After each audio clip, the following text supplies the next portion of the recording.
আজকে কিছু কথা শেয়ার করব যে এখন আমরা কোথায় আছি আর কেনই বা আছি। তো প্রথমেই বলে রাখি, এটা কিন্তু আমার ফার্স্ট টাইম নিজের বাড়ি বা নিজের শহর ছেড়ে এসে অন্য শহরে থাকা আর রেন্টেড হাউসে থাকা। তো খুব কম সময়ের মধ্যেই কিন্তু আমাদের শিফট হতে হয়েছিল কলকাতা থেকে ভুবনেশ্বরে। আর শিফটিংয়ের মেন রিজনটা হলো রণজয়ের জবের ট্রান্সফার। তো শিফটিং মানেই আশা করি সবাই বুঝতে পারছো যে কতটা ঝামেলা থাকে।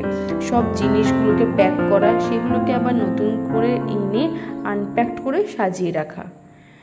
তো যারা এটা করেছে তারাই আশা করি বুঝতে পারবে যে কতটা হেডেকের ব্যাপার থাকে। আর ভুবনেশ্বরে আসার পর আমাদের প্রথম কাজ ছিল একটা ঠিকঠাক বাড়ি বা ফ্ল্যাট খোঁজা। আর অনেক ফ্ল্যাট বা বাড়ি খোঁজার পর এই বাড়িটাই আমাদের পছন্দ হয়েছে।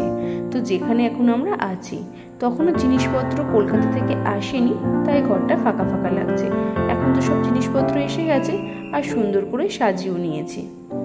তো যতই আমরা এখানে বাড়ি খুঁজছিলাম বা ফ্ল্যাটগুলো খুঁজছিলাম, ততই কিন্তু আমাদের মন খারাপ হচ্ছিল কলকাতায় ফেলে আসা আমাদের নিজেদের ফ্ল্যাটটার জন্য।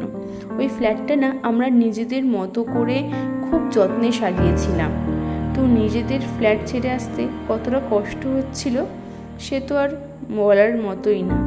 তো যাই হোক, মনকে এটা বলেই বুঝিয়েছি যে জবের জন্য একটু হয়তো কম্প্রোমাইজ বা স্যাক্রিফাইস যাই বলা যায় না কেন, সেটা হয়তো করতে হবে। তো আগামী কয়েক বছরের জন্য হয়তো এই ভুবনেশ্বরের ঘরটাই আমাদের নতুন ঠিকানা।